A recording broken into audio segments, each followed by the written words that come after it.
What is going on, guys? Welcome back. Commentary for you. I'm going to go through a full race that I showed last night.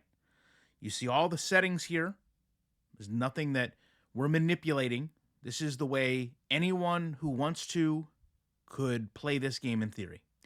Here, looking at the fuel, doing some calculations, trying to short pit and understand what that looks like, how that would work.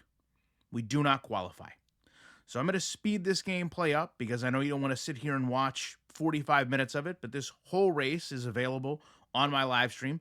Really 5 hours of extremely broken logic. So as we go through here, we are going to get to lap 6. And you're going to start to see a very consistent trend with this game. And it's single car wrecks that kind of come out of nowhere. So here is where you're going to see the first example of that. It's going to be Noah Gragson.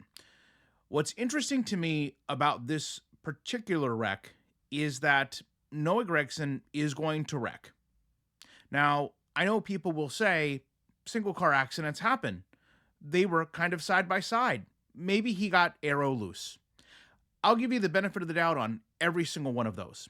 But what I won't understand is how many times cars wreck in this game and proceed to not pit. As a matter of fact, during this pit cycle, you're going to see that only myself and Burt Myers elect to pit. Keep this in mind for later because Burt Myers' decision to pit here is going to change a lot of the strategy of this entire race. Burt Myers, infamously one of the lowest rated, if not the lowest rated drivers in the field. Now, we are going to come back through to green, and that is going to be on lap 10. This means we are about halfway through a fuel run, which is 22 laps. Because we are on fresh tires, not because this car is fast, we are going to pretty much burn through this whole field. That's something I want to address because a lot of people talk about, well, what are the AI settings? What's the skill settings? Those things really don't matter. When you're off sequence and you're racing against cars that have 10 laps older tires, AI really doesn't factor into things as much as you think it would. These are non-competitive passes. Much of this race, I'm making non-competitive passes. I'm either passing cars that are much faster or slower. But here is Joey Logano. Right before the leaders on lap 18 would need to pit. In the tire marks of a lead lap car, he randomly spins. Again, Joey Logano, former champion, randomly spins. So far, we have 2 single car spins that seem very much random, right before the expected pit window. Now, to my surprise, and maybe to yours, 14 cars elect to stay out. Now, if we know the pit window was lap 22, and yes, I'll understand that there's going to be some laps made up there under yellow, it's strange to me that so many cars don't pit. Now, we have a very rough start here. I believe that's because the tires are cold, but we eventually reel things back together. We make non-competitive passes. We get all the way up to 5th place. This embodies non-competitive passes. This is just, again, going through the field on fresh tires. You don't need to have skill. You don't need to have dynamic difficulty. You don't need to really have anything.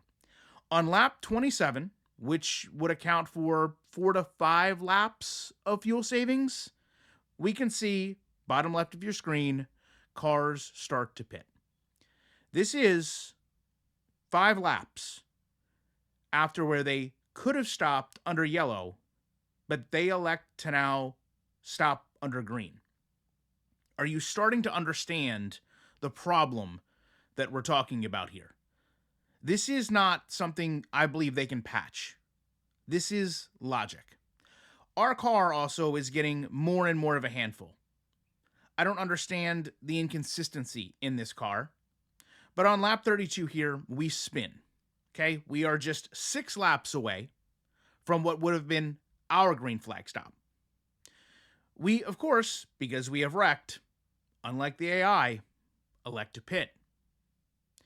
So we are now 28th on back, one lap down. We are pitting under green and have the strategy really to have beat half the field at this point. But I want you to understand, as I mentioned before, it's going to get much worse. Because as we talked about in the beginning, Burt Myers has made his way to pit lane. Cody Ware, remember the name, has elected to join him. So we're going to take this restart and head into lap 36, where again, our car seemingly is on a sheet of ice. I understand that for realism's sake, this is supposed to be what cold tires feel like, but once the car gets going, again, non-competitive passes through nearly the entire field. We are just passing cars at will, high, low. We basically go where they don't.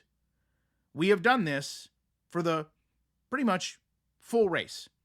So again, I reiterate to you, don't talk to me about skill settings. They don't matter. Now, lap 42. Those lead lap cars, they now need to pit. They are now going to pit, as you can see, under green. They could have pitted just laps before under caution. And this is where all the ground is going to be made up.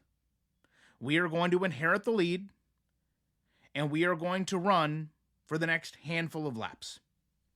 Now, while we run these laps out until the single car wreck, and I'll let you just guess and think about who that might be, I can tell you that this is going to ruin every game mode. Your career mode that you love so much is going to be ruined when you can do this. Your offline season is going to be ruined. And if your argument is race online, that's a poor argument when they sold this game on career mode. But now that we're here, our friend Burt Myers.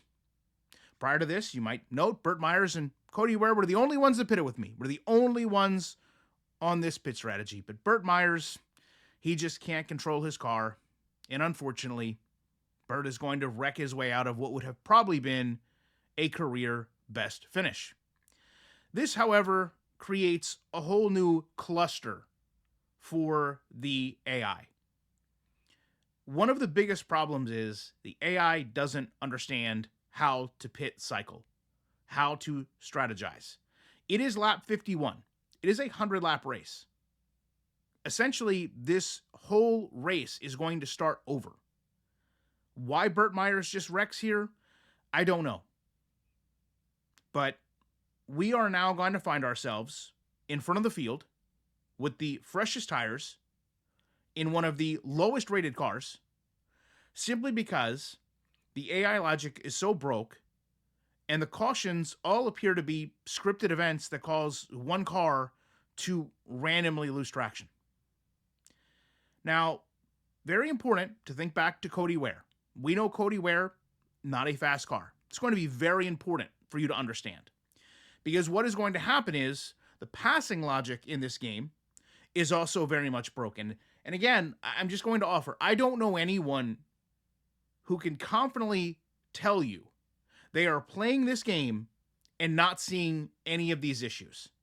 I don't know anyone who can tell you, oh, these issues, they can be resolved. These are programmed issues. The game launched this way. Did the game launch with ARCA overtime rules? Yes. Can that be fixed? Of course. Can this type of logic be fixed? Cody Ware is going to pull down and block the entire field. I want you to watch in the mirror. I just want you to watch my mirror here. The distance that is gained. I am essentially walking away from the field because they cannot figure out how to pass Cody Ware. Who is telling me this is a competitive game? Who is telling me this is a realistic game? Why are you telling me, oh, you're not good at the game? You just need to get better at the game. You just need to practice. None of those things need to be done. This is basic math. This is exploiting a game's illogical programming. That, to be fair, if you're just racing, you're going to stumble across. So this is going to be the longest green flag run of the race. But it is also going to create the absolute most chaos of the race. We are going to see on lap 68 all those cars that took the wave around, which in part I'm accepting of the fact that they took the wave around. But the reality is there didn't need to be that many cars a lap down. But you're going to see all of those cars are going to start pitting. We, though, as I mentioned, have a full tank of fuel. We could go longer than everybody but Cody Ware. So we are going to continue around until lap 74. So I just want you to kind of look down here, make a mental note. Lap 68, the pit window opens for essentially what was 28th on back, the lap cars. And now we are going to continue for another handful of laps. What's interesting about our laps is they would kind of coincide if you were timing the cautions out just to right before you would need to have a green flag stop. Our car, of course, again, all types of cattywampus all over the place, but it's about to get so much worse because we elect to pit on this lap. And we've lost all this time. We're still in first. It's okay. We're not trying to be competitive. We're just trying to make laps. I want you to pay very, very close attention to two critical parts of information. Number one, how much fuel we have left. An estimated 0 laps. And of course, we have a fuel meter, which is dark red. This car is out of gas. We are dependent on the pit lane pulling the car along because the animation will play. But watch what happens here. Down the front stretch, for insert whatever reason you would like, the 42 car randomly wrecks, going straight. I am on pit lane, and the game does not know how to respond to this. So it puts me back in the trailing cam mode, and it essentially reconfirms my pit stop. But the game does not know that I've already told it to pit. So what it does is it goes down, it has me do this cute little burnout in my pit box, and then it throws us back out onto the track where I restart with the lead. Now in real time, this is terrifying. I'm restarting in the lead out of gas. But remember what happened with Cody Ware. Well, all we have to do is sit here and we can just be pushed. We can block and we can be pushed. NASCAR ignition-esque. Not only that, if we get a car on the inside of us, that car is going to start to be able to pull us. So here I'm up to 100 plus miles an hour. And I'm doing this intentionally because I want to get to my pit window. So here on lap 80, we pull in. I know I can get the rest of the race completed and other cars can't. That pit animation allowed us to drive without fuel. We eventually exit 30th, 3 laps down. Now, on lap 84, just 2 laps from now, we are going to have another very odd occurrence take place. Again, it's a car up in front of us. They always seem to be right in front of us, even when we're on pit lane. Think about that. Going straight, wrecks. Identical to what the 42 did. Isn't that strange? At speed and on pit lane. Now, we're going to elect not to pit because, well, we just pitted. Why would we? And now we're going to get back into non-competitive passing because all these cars, apparently, they didn't pit. We walk back through the field. We are going to get all the way up to 8th. I don't know who tested this game. I don't know who baited this game. I do know that when the community first showed this game, all we saw was people playing it.